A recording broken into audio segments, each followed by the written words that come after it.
So the college football playoff rankings are coming out tomorrow, Tom. Are they? The last ones. The not the penultimate, the final. The final college football playoff rankings. They don't release them after the season? Tomorrow, no, because they are cowards and they won't come back to be able. They are so impressive. This is, as we mentioned, a Mount Rushmore of college football playoff selection committees. But the way that the college football playoff rankings are set up, they do not return for one more ranking. So the actual rankings that will be enshrined as the final rankings of the season will be the AP Top 25, which is why, as always, we pay respects to the AP Top 25 with tomorrow's Top 25 today. But tomorrow, we're not as concerned about the 25. And let's be honest, the committee probably isn't as concerned about all of the 25, though there are certainly some spots, maybe even number 25, of which they are very concerned. So the way the conversation was being presented on television, and let's be honest, the committee is all sitting there together, leaving their hats at the door, watching these games together. So they are taking in the exact same conversations that we are hearing and seeing. They put up Alabama, they put up Notre Dame, and they put up Miami. The way that I see this field is that if you are looking at those three as your candidates, we've got three candidates for two spots. Notre Dame, 10-2, idle. Miami, 10-2, idle. Miami beat Notre Dame 27-24 back in week 1. Alabama, 28-7 loser in the SEC championship game. How are they going to be ranked? Why is BYU not a candidate? It does not seem to be a part of the way that it's being presented. But I mean, their two losses came to the same team. They're 11-0 against the rest of the country. Do you think, and do you think they should? Do you think BYU should be considered more seriously? No, but I'm just asking the question. I mean, they got blown out twice. It's hard to get in the field when you get blown out twice. So, how do you think the committee's going to say on the BYU piece? I think it's very easy for the committee to say, and I think they're correct in saying this. Hey, BYU played like one team with like playoff caliber defense, and their offense was completely non-functional twice. They're out. I agree. I think they have a pretty nice resume, but like I think it's very easy for the playoff committee to say, hey, like these other teams have at least shown that they are competitive or have won against other teams in the playoff field, right? You know, Miami beat Notre Dame, obviously. Notre Dame, very competitive against Texas A&M, which is in the field. They lost by one on a missed extra point at home. Yeah. You know, like, so that, to me, that's why BYU's out. I will say, Kalani said after the game today that he wishes they could get a third shot at Texas Tech. And I was like, are you sure? No, you don't. I feel like the first two things were made pretty clear.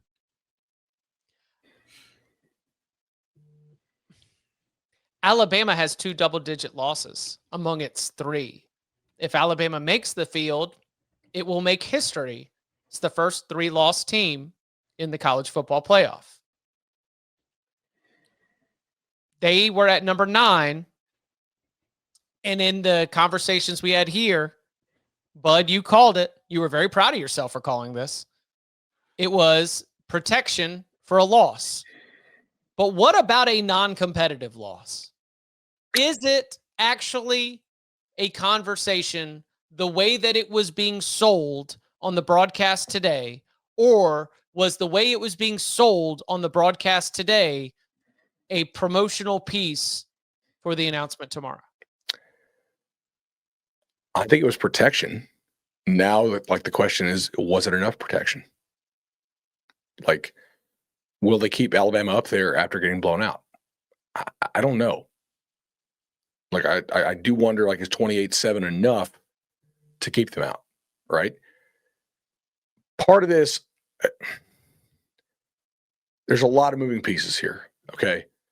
It might be very, very easy for the committee to say, hey, we're going to put an ACC team in, Miami, you're in, right? Do you really think that'll be okay? I do. I think they're going to say, hey, it's either Duke or Miami. I think the ACC is getting a team in. I don't think they're going to leave they're not going to leave. They're not going to tell the ACC, hey, you're 0 for 2. All right. Do y'all want to y'all want to fire off some prop bets on what the talking point is? Because I think I've picked mine. What you got? Common opponent. It'll be a Miami. They will sell it as Miami beats out Alabama. Because they both beat Florida State. No, because Florida State beat Alabama. Florida State right. Yeah. They both played Florida State. Yeah. Instead of talking about the head-to-head of the Miami Notre Dame, it will be a Miami beat Florida State. Florida State beat Alabama. Yeah, but they could also make the point that Alabama lost to a team it beat. And it played an extra game while Miami was home last weekend. But even if that's a 2.5 loss team, Miami's only got 2 losses. So listen, I'm not going to get into what I think should happen, but we talked all week. It's not good business to kick out the loser of the SEC championship game. Not unless your goal is to get the format changed next year. Anyway. Right. I'm glad you went here. Yes. Like if that is your goal, then yeah, Alabama gets left out because then everybody backs up and unites in let's expand this damn thing so that way it never happens again. But if you want to keep the 12 team for a little while longer and you want to keep the situation where, because the SEC and the Big Ten control the future of this thing. They have the decision-making power.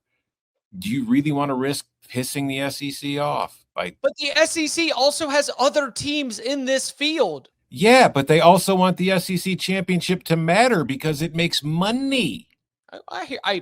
Yes, Tom. And they own the playoff. Well, their owner owns the playoff as well. I'm giving you the spoonful of sugar, the ice cream that the medicine is like crumbled up in. Like if you're selling this to the SEC in the whatever clandestine way, if you're having that conversation, it's not like you are limited on the number of participants you have in this thing. You're not, but that sends a terrible message that Texas A&M loses its final game of the regular season and gets out of having to play again, whereas Bama wins, gets to go to play at Atlanta as the number 1 seed, by the way. They were the home team. It was a 4-way tie. They had the tiebreaker, Chip. There was no tie. They beat Georgia. There's no tie. But I'm saying in the standings, it was a 4-way tie for first place. Exactly, but they had the cleanest tiebreaker scenario that you can have, a head-to-head win. The same reason people are arguing Miami should be in over Notre Dame. So they had that. They're the number 1 seed. You have them go, and then they lose that game, and then you tell them they can't be in the playoff because they didn't lose the right game? Like, if they'd have lost, it's... Again, and I know you could push it back by saying, well, if they just beat Florida State in the season opener, that doesn't matter. And it's like, yeah, I know, but this is the reality of the situation. They're not going to punish a team for the SEC. Right, the SEC and Big Ten are different than the Big 12 and the ACC. Yeah, period. not the same. Period. Whoa, Tom. What? You are missing. You're getting way too hot and bothered over this. I started this with let's guess at what the conversation point can be. My prediction is that Miami's out. Like if we're calling our mine. And Duke? No, I think Duke's in over JMU. Okay. I'm fine with that.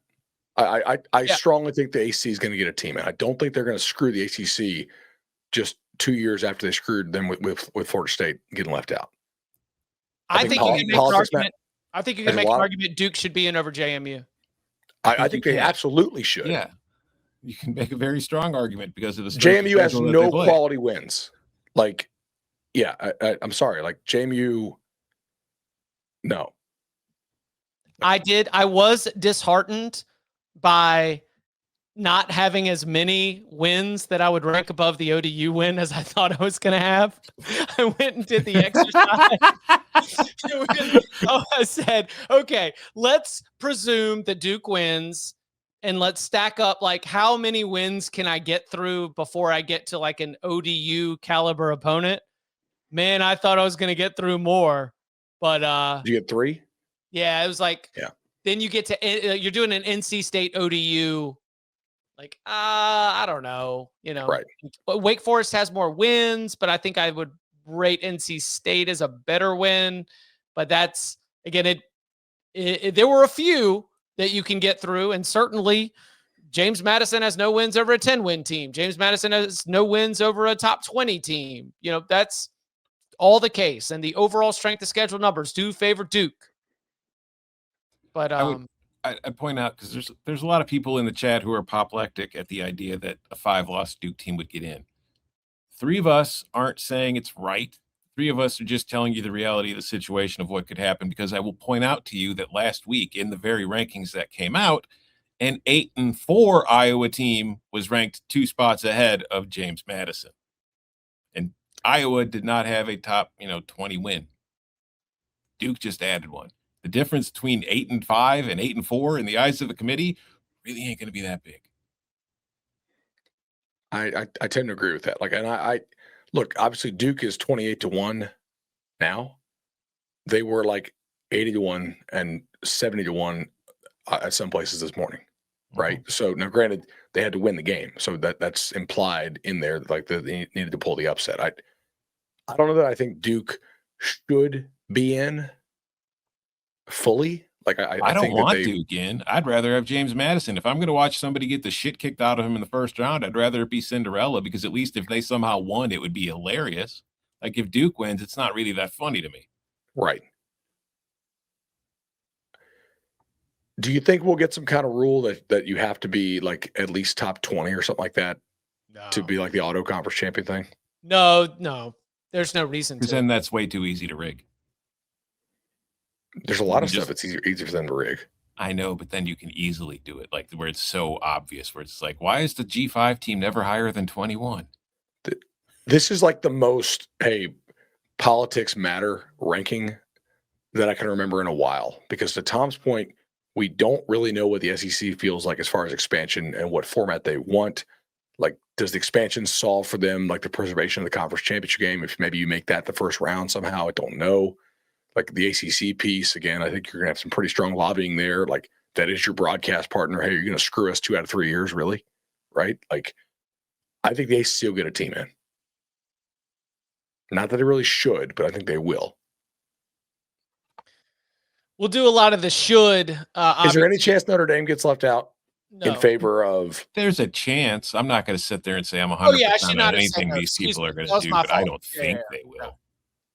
Based on everything that they've done. If they suddenly move Miami ahead of Notre Dame, I just feel like that is the final nail in the let's pretend that these weekly rankings mean anything kind of idea, because what happened this week to change that? Well, no, that's where I will get pushed too far, is when you say, well, now that they're side by side, I mean, that's utterly ridiculous. The process of ranking college football teams should involve comparisons beyond you should always be comparing teams to teams 2 or 3 above or 2 or 3 below. We also do not know how many votes separated Miami and Notre Dame, right? When they interview, not Boo Corrigan, who is it this year? Hunter, right? Urasek? Mm-hmm. They don't. Rhodes and then Urasek, right. They don't. He doesn't reveal how many committee members again. It's 12. Right. All of the finest Americans that we have. So Hunter does not come out and say, actually, guys, we have 7 people who this week think Notre Dame over Miami and 5 who don't. Right. We don't know how close the vote is in that room. So this idea that they're trumpeting, hey, what if Duke was 27 or 26 entering the weekend? Right. And that vote was split. That's one thing that makes this. We could talk about the gambling odds on this, but there's not power ratings for this. Tom is very right that these might be directionally correct, but I think it's kind of silly to assume that they are super precise at this moment. You know what I'm saying? I'm not saying go bet Duke now. I think that the time to do it was before the game, if you were going to do it. But we just don't know that with certainty these odds are the stone cold nuts. We don't. Because we don't have vote counts. If we had vote counts, we probably could. The way that Boo Corrigan told the 2023 story, and again, the 2023 selection committee, also on my Mount Rushmore of selection committees, just really impressive, the bravery that they had. Courage. He told of rounds of voting and rounds of voting and rounds of voting for them to finally get it settled. So I don't know what their minimum threshold is to be able to get everything set in place. I don't know, but you know what I do know, Chip? What? Mark D'Antonio's not going to let them stop it until they get it right. When you've got the inventor of the pistol offense in your room, you don't pull the trigger early? No, absolutely not. Not with Chris Alt in the room. Golly, fellas, ladies, everybody in the tailgate, pay some respect to Carla Williams. You understand what it must be like to be a committee member and watch Virginia lose in overtime to Duke? Then you've got to come back and vote on that shit? She is bravery personified. Hunter Yurachek just hired Ryan Silverfield and Miami's and that's who's making the college football playoff. You know what we should do?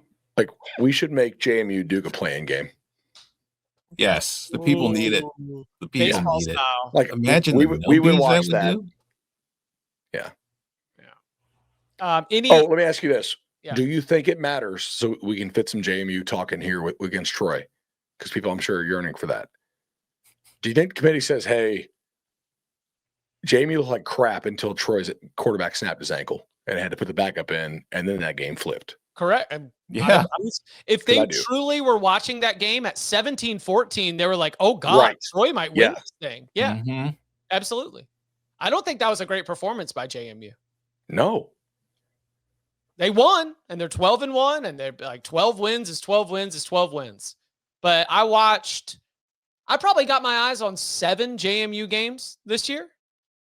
That was not one of their best performances. No. Yeah. So if they had like blown them out and covered, like with the starter in there, I think maybe this is less of a discussion. Right.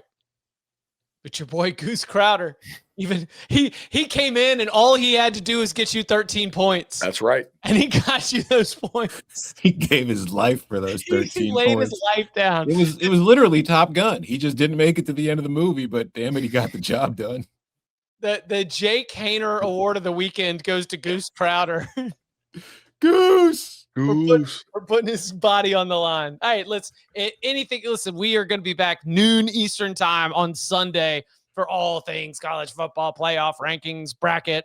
Yes. Anything else before we come back, which, by the way, we'll also have to have some of these expectation conversations until we actually get the rankings for however long they may vamp.